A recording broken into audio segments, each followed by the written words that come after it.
یہ بات بالکل واضح ہے کہ بعض مواقع پر تحقیق اور تفتیش ہماری ضرورت بن جاتی ہے اور اس کے بغیر کوئی چارہ نہیں ہوتا۔ مثلا مجرموں کی تفتیش کی جاتی ہے تاکہ حقائق معلوم ہوں۔ اس طرح ممالک کے درمیان جاسوسی بھی قومی حفاظت کے لیے کی جاتی ہے تاکہ پتہ چل سکے کہ کہیں دشمن کوئی تیاری تو نہیں کر رہا۔ اس قسم کی تفتیش بری نظر سے نہیں دیکھی جاتی کیونکہ یہ ایک ضرورت ہے۔ جب احادیث کو جمع کرنے کا کام شروع ہوا تو ایک بڑا اخلاقی مسئلہ پیدا ہوا۔ اس وقت محدثین نے راویوں کے بارے میں تحقیق شروع کی کہ مثلا اگر کوئی روایت کرتا کہ فلاں شخص نے فلاں سے حدیث نقل کی ہے تو محدثین اس راوی کے کردار کی چھان بین کرتے تھے۔ وہ یہ جاننے کی کوشش کرتے تھے کہ آیا یہ شخص اپنے ماحول میں نیک، شریف اور سچا انسان سمجھا جاتا ہے یا جھوٹا یا دھوکے باز۔ اگر اس کا کردار اچھا نہ ہوتا تو اس سے حدیث قبول نہ کی جاتی۔ بعد نیک اور درویش قسم کے افراد نے اعتراض کیا کہ قرآن تو کہتا ہے کہ لوگوں کے حالات کی چھان بین نہ کرو، تو محدثین نے جواب دیا کہ یہ چھان بین دین کی ایک ضرورت ہے۔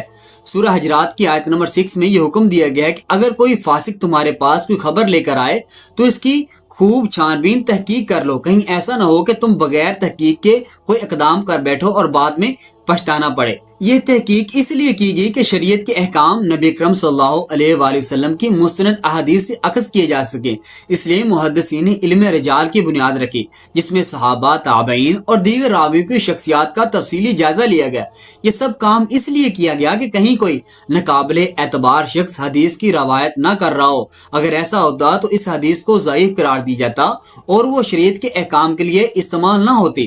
البتہ جس چیز سے قرآن نے منع کیا وہ لوگوں کی ذاتی خامیوں اور برائیوں کی کھوج لگانا ہے۔ بعض لوگوں کا مزاج ایسا ہوتا ہے کہ وہ دوسروں کی غلطیوں کی تلاش میں رہتے ہیں اور جب کوئی خامی ملتی ہے تو اسے پھیلانے میں لگ جاتے ہیں۔ قرآن کہتا ہے کہ اگر تمہیں اپنے کسی بھائی کی کوئی خامی معلوم ہو جائے تو اس پر پردہ ڈالنا چاہیے۔ اگر تم دنیا میں اپنے بھائیوں کی پردہ پوشی کرو گے تو قیامت کے دن اللہ تمہارے عیبوں پر پردہ ڈالے گا، لیکن اگر تم دوسروں کو بدنام کرو گے تو قیامت کے دن اللہ تمہیں رسوا کرے گا۔ جو لوگ اپنی زندگیوں میں اعلیٰ مقصد رکھتے ہیں وہ ایسی چھوٹی باتوں میں نہیں پڑتے، ان کی توجہ ہمیشہ بڑے اور مثبت کاموں کی طرف رہتی ہے۔ لیکن وہ لوگ جو زندگی میں کوئی اعلیٰ مقصد یا نظریہ نہیں رکھتے وہ دوسروں کی برائیوں کو ڈھونڈنے اور انہیں پھیلانے میں لگے رہتے ہیں۔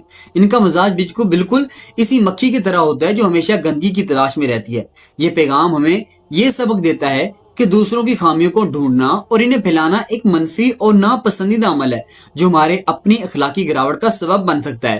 اس کے برعکس ہمیں اپنے اندر مثبت سوچ اور اعلیٰ کردار پیدا کرنا چاہیے۔ اگر ہم دوسروں کی خامیوں کو چھپائیں گے اور ان کی اصلاح کے لیے کوشش کریں گے تو نہ صرف دنیا میں عزت ملے گی بلکہ قیامت کے دن اللہ تعالیٰ بھی ہمارے عیبوں پر پردہ ڈالیں گی۔ اپنی زندگی کو ایک اعلیٰ مقصد اور بلند نظریے کے تحت گزاریں اور چھوٹی باتوں میں وقت ضائع کرنے کے بجائے بڑے کاموں پر توجہ دیں۔ پیارے دوستو، اگر آپ اپنی زندگیوں میں مثبت تبدیلی لانا چاہتے ہیں، دوسروں کے لیے بھی بھلائی کے جذبات پیدا کرنا چاہتے ہیں اور اپنی آخرت کو سنوارنے کے لیے رہنمائی حاصل کرنا چاہتے ہیں تو ہمارے چینل محسن الرحیم کو ضرور سبسکرائب کریں۔ یہاں آپ کو وہ مواد ملے گا جو آپ کی اور میری سوچ بدل سکتا ہے اور آپ کو اور مجھے اعلیٰ مقصد کے لیے کام کرنے کی ترغیب دے گا۔ ابھی میرے چینل کو سبسکرائب کریں اور روشنی کی اس راہ پر ہمارے ہمسفر بنیں۔ اللہ حافظ۔